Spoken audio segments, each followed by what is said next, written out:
4 komponen yang ada dalam komunikasi sehingga itu bisa dikatakan komunikasi.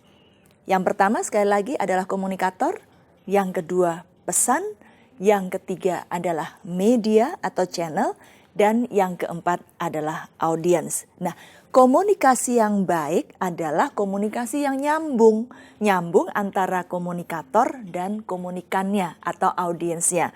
Mempunyai kesamaan persepsi atau pemahaman yang sama. Saudara peserta Indonesia X, tidak bisa dipungkiri bahwa kesan pertama adalah hal yang penting untuk suatu pergaulan atau interaksi, apapun bentuknya. Kita dapat membuat diri kita sebagaimana yang kita inginkan. Contoh, misalnya, saya sekarang sedang berprofesi sebagai pengajar, sebagai dosen. Oke, saya menggunakan blazer, menggunakan dalaman, baju dalam gitu ya, karena blazer saya three pieces gitu ya, bawahan segala macam. Nah, di saat saya pergi ke mall, lagi santai, hari Minggu, tentu saja saya tidak menggunakan baju seperti ini. Saya akan menggunakan t-shirt, kaos, kemudian saya menggunakan jeans, menggunakan sepatu flat atau sepatu terbuka, atau bahkan sandal kalau kita mau ke pasar gitu ya. Jadi itu memberikan kesan terhadap Anda. Jadi kesannya adalah, oh ini lagi santai, ini lagi serius. Jadi bagaimana kita membentuk kesan tergantung apa yang Anda mau. Berikut ada 5 faktor utama dalam menciptakan kesan pertama yang baik. Yang pertama, tunjukkan percaya diri Anda. Iya dong, kalau kita berinteraksi dengan pihak lain, kalau sudah belum apa-apa, sudah berbicara tidak menatap mata, hanya menunduk, kemudian seolah-olah kesannya itu bisa diperintah gitu ya, tidak ada percaya diri, maka Anda sudah kehilangan satu momen gitu, kehilangan satu poin.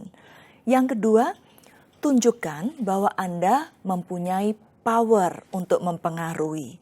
Power bukan kekuasaan ya, power itu bisa diwujudkan, bisa diimplementasikan dalam sikap.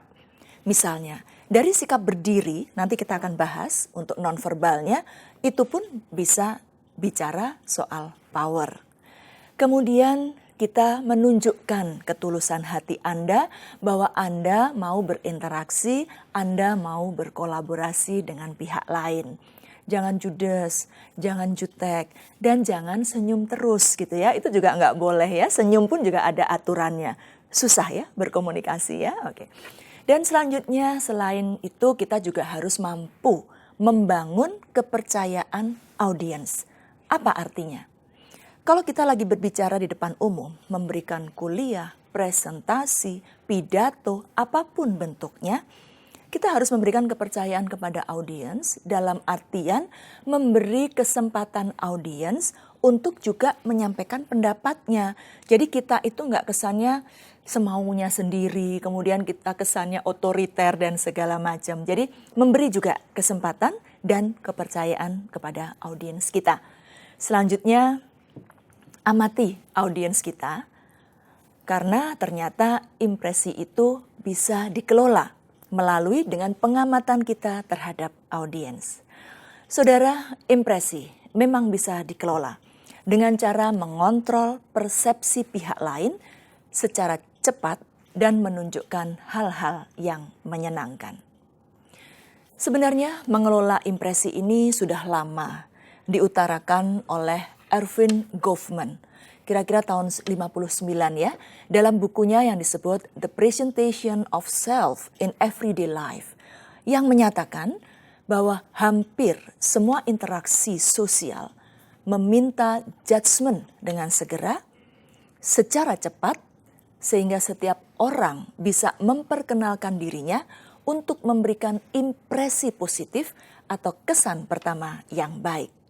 Ingat, dulu ada satu iklan yang mengatakan kesan pertama begitu menggoda. Setelah itu terserah Anda. Masih ingat ya? Anda semua masih ingat ada itu begitu melekat. Ada salah satu iklan mengenai hal itu gitu. Jadi bagaimanapun kesan pertama itu sangat menentukan. Saudara peserta Indonesia X, dimanapun Anda berada, bagaimana? tetap semangat pastinya ya. Oke. Secara umum kita harus mampu mengelola impresi itu. Karena impresi adalah nyata untuk membangun impresi orang terhadap diri kita. Bagaimana sih caranya? Kalau tadi ada strategi, kemudian cara, sekarang kita yang lebih mudah diimplementasikan. Menyesuaikan diri dengan pihak lain. Kemudian kalau kita menyesuaikan diri, contoh yang paling sederhana, contohnya kalau kita misalnya diundang untuk berbicara di suatu tempat, tentunya kita banyak bertanya dong, siapa sih audiensnya, dress code-nya apa, bajunya apa gitu ya. Jangan sampai kita saltum, salah kostum. Audiensnya hanya pakai berjeans ria, kita lengkap berjas berdasi gitu. Nggak matching antara peserta dan kemudian yang berbicara. Atau sebaliknya, kita dress down. Yang lain tamu-tamunya berdasi, berjas, pakai baju tradisional. Kita santai, hanya pakai t-shirt misalnya atau pakai celana biasa. Nah, itu hati-hati. Dan ini yang disebut dengan menyesuaikan diri. Kemudian promosi diri. Kita ini sebenarnya kalau bicara di depan umum, sebenarnya itu jual diri dalam tanda kutip. Apa yang dimaksud jual diri? Jangan negatif. Jual diri itu kita harus mampu menunjukkan bahwa diri kita bisa. Saya percaya diri. Sehingga orang lain pun melihat kita senang. Kemudian orang lain, oh iya dia meyakinkan untuk berbicara di depan. Sehingga saya memang pantas untuk mendengarkan apa yang dia sampaikan. Selanjutnya adalah konsisten. Kita itu kalau berbicara, kalau tadi bedanya dengan kalau conversation atau bercakap-cakap biasa, kan tidak ada struktur, tidak terstruktur kalau berbicara biasa atau yang disebut conversation. Tapi kalau public speaking, berbicara di depan umum itu terstruktur. Oleh karenanya di sini dikatakan harus konsisten. Jadi runtut apa yang kita bicarakan. Nggak boleh kita pertama bicara ini, kemudian lompat ke ini, lompat ke sana, akhirnya nggak ketemu gitu ya. Jadi harus ada konsistensi terhadap apa yang kita bicarakan. Kemudian selanjutnya adalah apresiasi terhadap pihak lain. Apresiasi adalah ada penyampaian terima kasih gitu ya, menunjukkan bahwa kita tuh juga butuh mereka gitu. Saya tuh butuh Anda, tanpa Anda saya bukan apa-apa. Masa saya mau ngomong sendiri di depan? Nggak mungkin kan? Nah, saudara, dimanapun Anda berada, bagaimana? Apakah penjelasan saya cukup mudah dipahami? Pada intinya, apa yang saya ungkapkan tadi merupakan langkah awal dalam berbicara di depan publik. Bukan sekedar berbicara di depan publik, tetapi juga berinteraksi dengan siapapun juga. Bagaimana? Siap mencoba? Nah, baiklah.